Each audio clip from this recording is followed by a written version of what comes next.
Hi guys, welcome back to my channel. Today I am doing this Harley Quinn recreation. If you want to see how I got this look, please keep watching.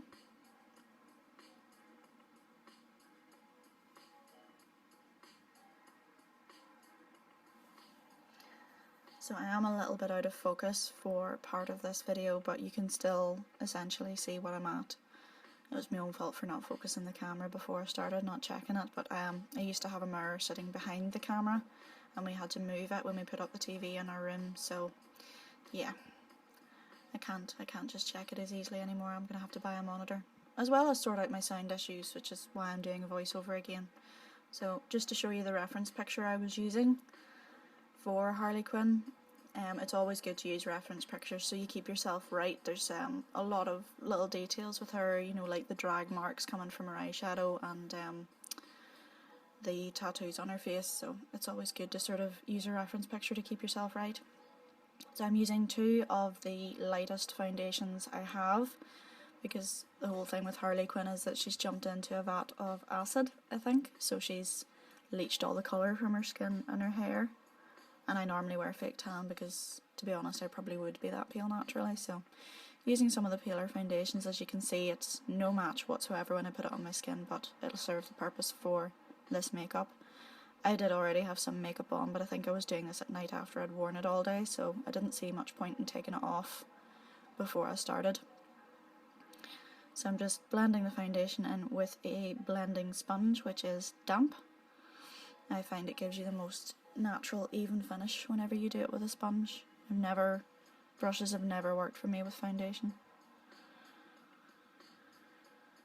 Pulling the hair back out of the way, because there's nothing worse than getting foundation in your hair, especially if light coloured hair like me, although I did have darker roots there for a bit, and getting foundation in them was just as bad because it showed up on the darker roots too, so you can't win either way. So I've sped some of the rest of the video up because with the eyeshadow and everything there's a lot of blending, adding more colour and blending, but I didn't speed this bit up because it's not actually that long. I think I sped this up on the 1 minute. So this is again the lightest concealer I have. This is a collection concealer, which gives amazing coverage. I actually use a darker one of these every day because the coverage on them is nuts. And I think they're only like £3 or £4 or something. They're not that dear at all. So if you're looking for a new concealer, that's, you know, you can use it as eyeshadow base. It's really high coverage and isn't going to break the bank. This is the one for you. So I'm really going in with quite a lot of this because, again, Harley Quinn is very pale. So I'm going to make the most of the coverage of the concealer to make it really pale and, you know, really intense highlight. And I'm putting it over my eyelids too to act as a base for the eyeshadow, because the eyeshadow is going to be a very strong, bold look. I'd actually gotten a new eyeshadow palette that has 120 different colours in it, and I wanted to do something really colourful to try these eyeshadows out and see if they were up to snuff, because I think it's a LaRoc palette off eBay. I think it was about a tenner, so. But I found that a lot of the eyeshadows, and most of them, are really, really highly pigmented and sit really well. So yeah, I couldn't wait to try it out whenever I'd swatched some of them. So just blending all your concealer in with your foundation. That is the aforementioned palette that you got a glimpse of there. So I'm using sort of royal blues and bright reds. So I'm going in with the royal blue. No, I'm not. I'm darkening up my brows because I saw in the reference picture that Margot Robbie has very dark brows in comparison to her hair. They're almost kind of a greyish black, so I'm using one of the darker greys in the palette to darken up my eyebrows. I tried to edit out most of the times when I was jumping off camera because I did quite a lot of it. I didn't have everything to hand. I'm using talcum powder to set my under eye and my face. Not only is it really good as an under eye brightener and it doesn't seem to be too chalky, it also smells nice and it's cheap and you get a lot of it for your money.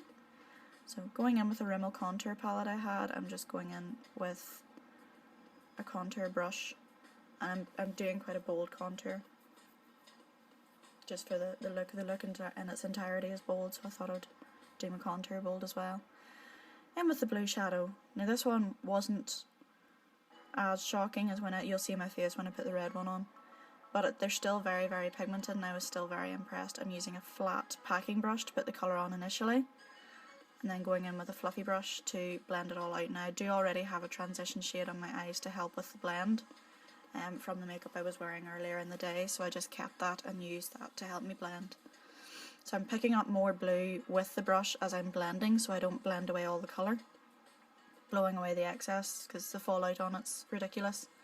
And I think I'm using the flat packing brush again for the sort of narrow edge on it to do my under eyes, but don't be worried about it being messy or anything, because that's kind of her look.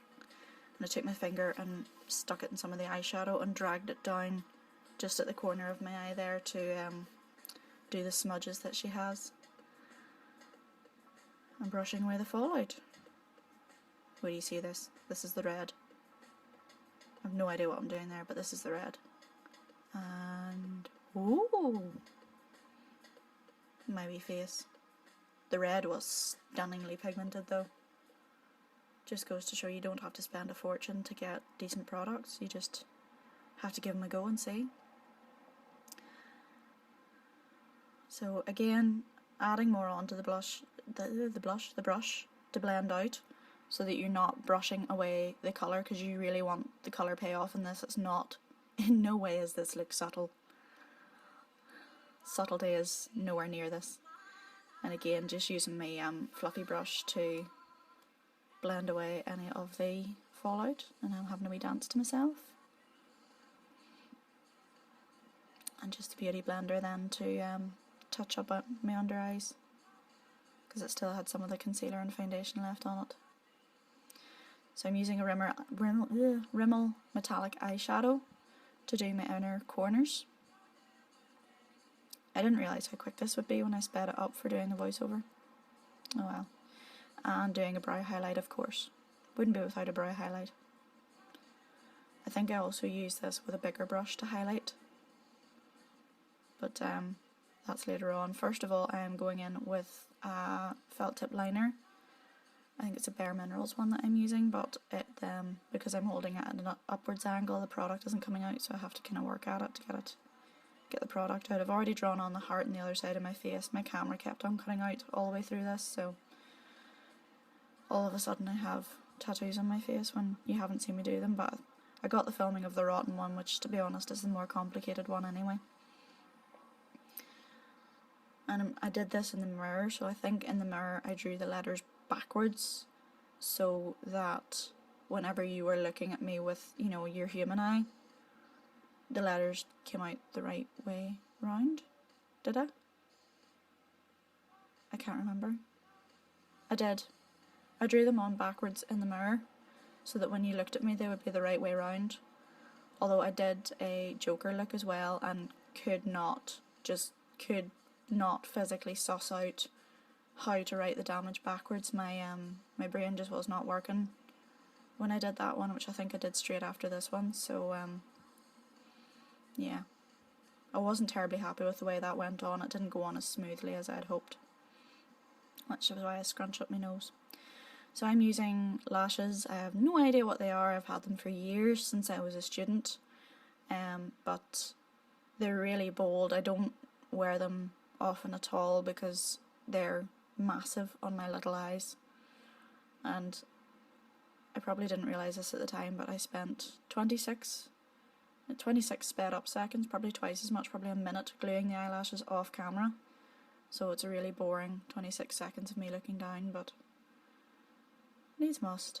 So that's me just sticking them on. Now, I have a massive problem with my inner corner attaching because my eyes tend to water and the inner corner just waters itself off, but I wasn't going anywhere with this, so I wasn't leaving the house, so it didn't really matter too much. It would stay on for the photos. And the eyelash glue I was using, I think, was just the biggest container of it I could find at Superdrug or something. I've had it for a good while as well. It does have that bluish hue though whenever you put it on, and then it goes see-through. I don't think it's bad glue, I think it's just that my eyes water excessively. You maybe need to trim my lashes a bit shorter to compensate for that.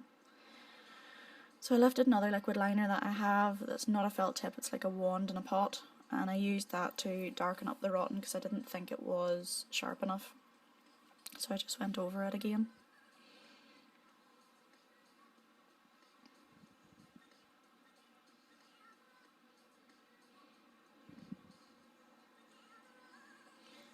And I went back in with the grey shade on my eyebrows because I felt that once I had done the eye makeup, the eyebrows looked too subtle again and they're quite bold too, so I just went back in to darken those brows up.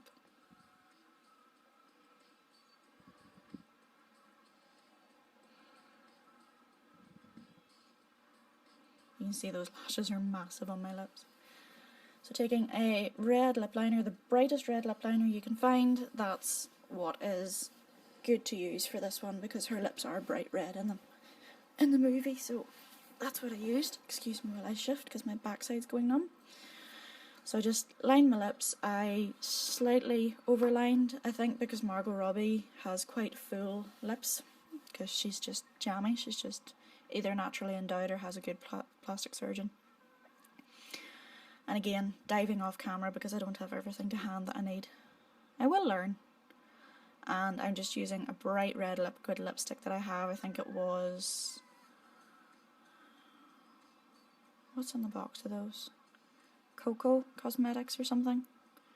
They were at the Girls' Day Out show in Glasgow and they said it's basically the same formula as the Kylie Cosmetics, just without her branding, so it doesn't cost an arm and a leg. I think I got 2 of the sets that have lip liners and liquid lipsticks for £10 or something like that, so they were worth the money. Same formula, really pigmented, really long lasting, so yeah, and not too drying. I think I'm going back in to darken up the contour again, because once I had the rest of the makeup on, it sort of looked too subtle. And like I said, there is nothing subtle whatsoever about this look. This is in your face, because that's kind of how Harley Quinn is. A wee bit of posing for you. Show it all off. I think I did highlight, but I think the camera lost it. So, Harley Quinn's look would not be complete, seeing as I've gone to all the effort of getting my really short hair into pigtails. The look would not be complete if I didn't do the coloured ends. So, I think I did the red one off camera, but the blue one I did on camera just with hair chalks. And again, these were something like a £5 off eBay, but they work really well, so I used the blue one and I wet it just with a spray, and then I rubbed it on my fingers and then used my fingers to rub it through the ends of my hair. So I did this on the fringe piece. And darken it up as much as you want until you're happy with it. I was quite impressed actually at how nice a gradient it gave if you sort of took the time to rub it in. And again through the ends of your pigtail. And you can rub the chalk directly onto your hair as well, like I'm doing.